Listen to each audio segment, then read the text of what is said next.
3월 찬양 기도의 날입니다. 여러분, 기업의 최고 경영자를 뭐라고 부르죠?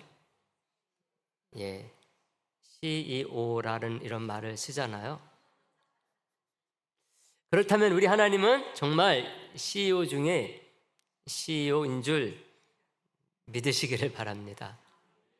가정이면 가정, 나라면 나라, 세계면 세계, 더 나아가 우주까지도, 또 모든 인류의 전 역사까지도 그 모든 것들을 얼마나 잘 경영하시는지 모릅니다.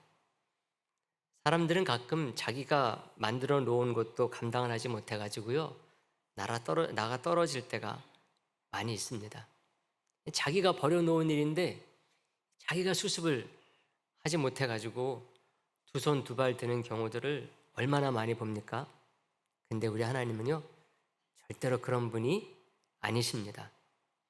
이 거대한 우주 만물도 창조해 놓으시고 감당이 안 돼가지고 어쩔 줄 모르는 그런 분이 우리 하나님이 아니십니다. 요즘은 또 이 과학자들이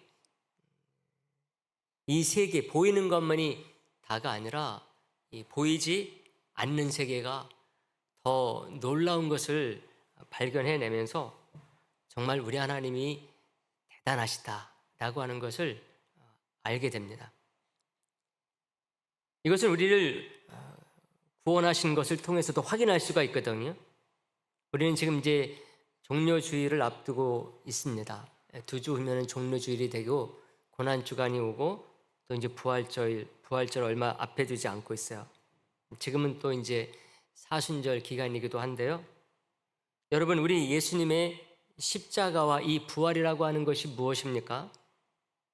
우리 하나님이 예수 그리스도의 십자가를 통해서 완성하신 이 구원, 이것을 상징적으로 보여주는 날들이 바로 이 부활절, 고난주간, 종료주일, 이런 그 일련의 절기라고 할 수가 있어요. 하나님은 우리의 이 구원을 완성시키기 위해서 얼마나 철두철미하게, 은밀하게 오래전부터 추진하셨는지 모릅니다. 그러니까 우리는 겉으로 이렇게 보이는 것만 보고 판단하기 때문에 우리는 그것에 대해서 다 알지 못해요.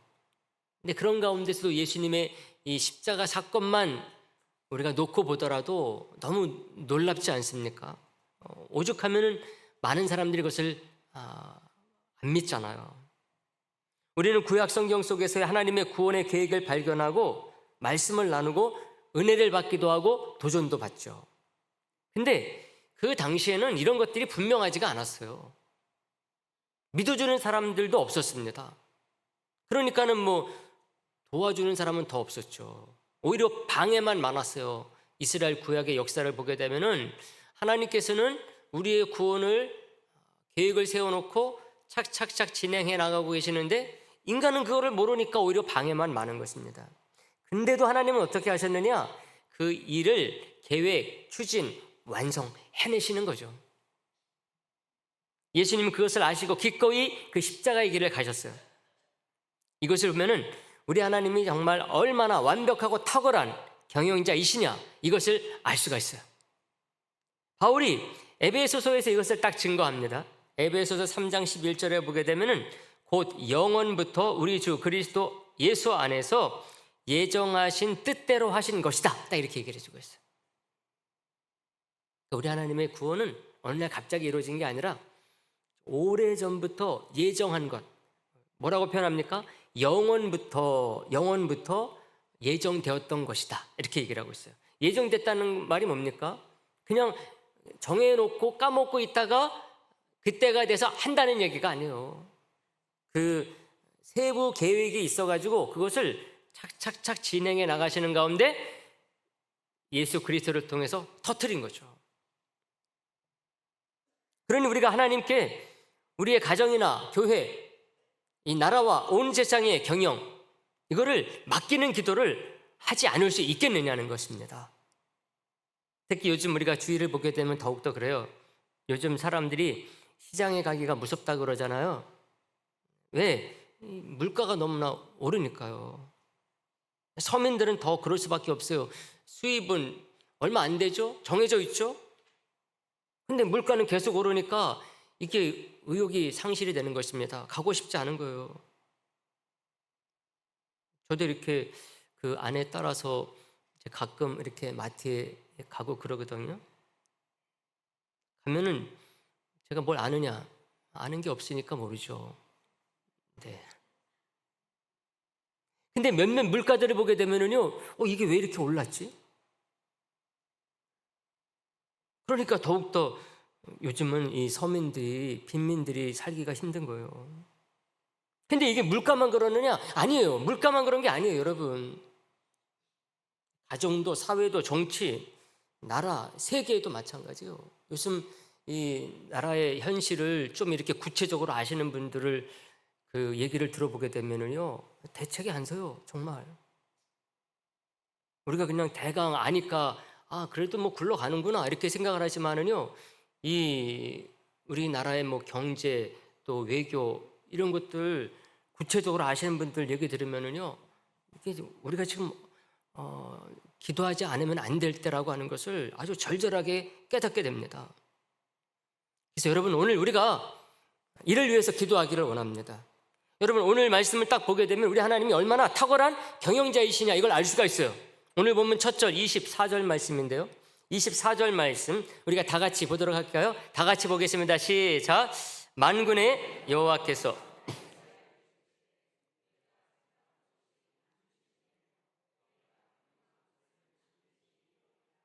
아멘, 할렐루야. 제가 이 말씀 이렇게 이제 새로 이렇게 사업 시작하시는 분들 있으면은 이 말씀 자주 보거든요. 근데 이 말씀의 진짜 그 의미는 오늘 제가 말씀드리는 내용이에요. 여기 보면은 무슨 말이 나옵니까? 경영이라는 단어가 나오잖아요. 경영. 우리 하나님은 만군의 하나님이시고 여호와 하나님이신지라 생각한 것이 어떻게 해요? 반드시 된다. 경영한 것을 반드시 이루시는 분이 누구다? 하나님이시다 말씀하고 있어요.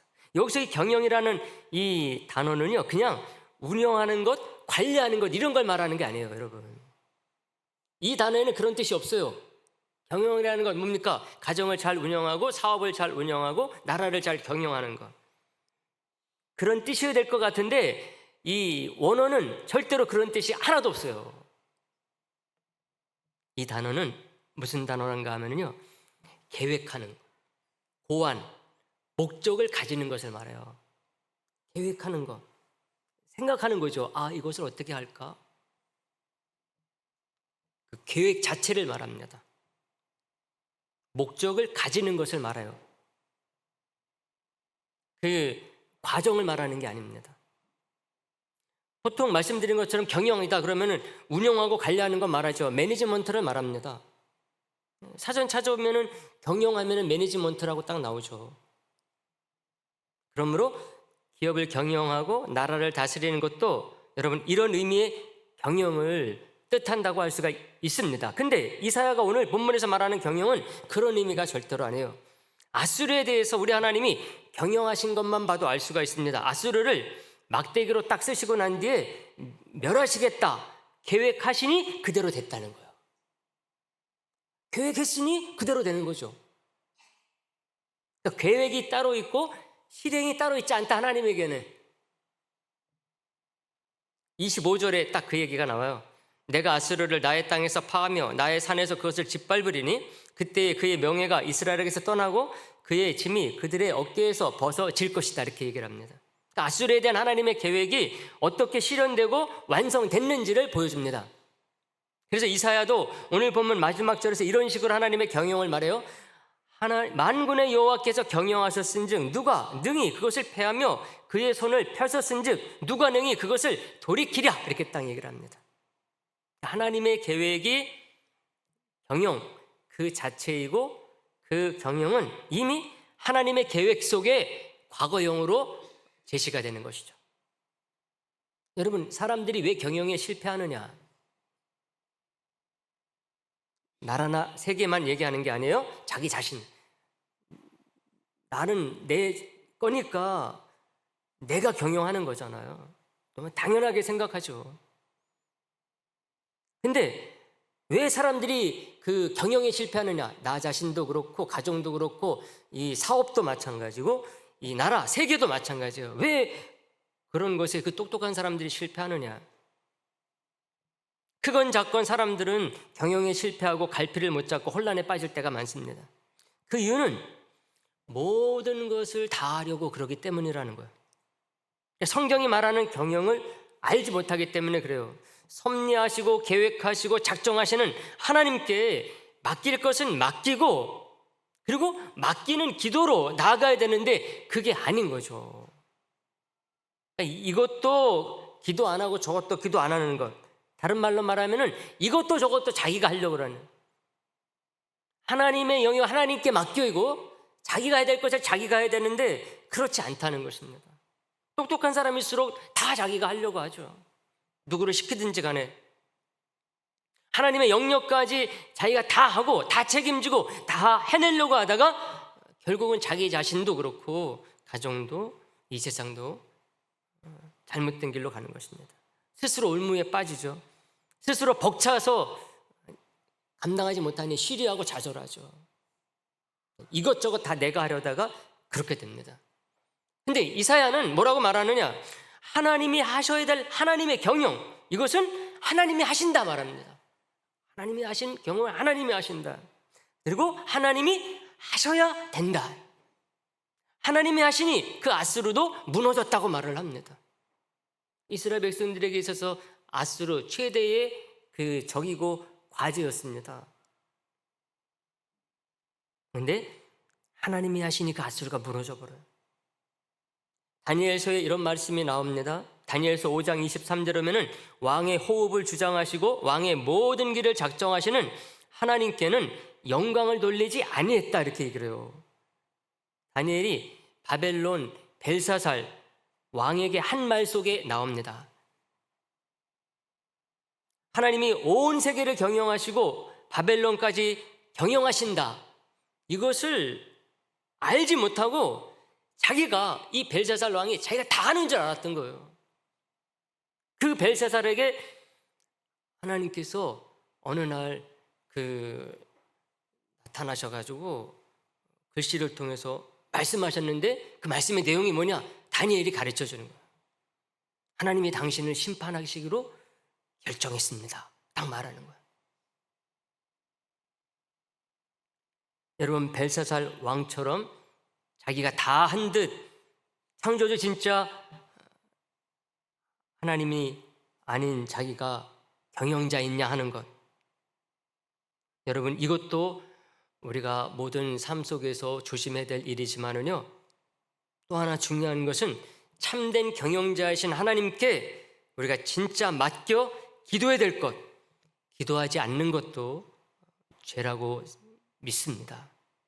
벨사살이 그렇게 교만한 것도 죄였지만 우리 믿음의 사람들이 하나님께 맡겨야 될 것까지 우리가 끌어안고 기도하지 않는 것, 이것도 너무나 큰 잘못인 것 같아요. 그래서 오늘날 많은 그 사람들이 이 시대적인 상황 속에서 그런 어려움과 진퇴양난의 그 고통 가운데 빠지는 것이 아닌가, 그런 생각을 할 때에 오늘 저와 여러분들이 정말 참된 경영자이신 우리 하나님께 간절한 마음으로 우리 자신도, 내 인생도, 우리의 자녀도, 우리의 가정도, 우리 교회도, 이 나라와 민족, 세계도 정말 진실된 마음으로 맡기는 기도를 할 수 있는, 그래서 여러분들이 나갈 때는 그 주님을 믿고 자유함으로 시원한 마음으로 나가는 가운데 이번 한 주간 주님의 이름으로 멋지게 그 한판 사는 그런 한 주간 될 수 있게 되기를 간절히 바라겠습니다.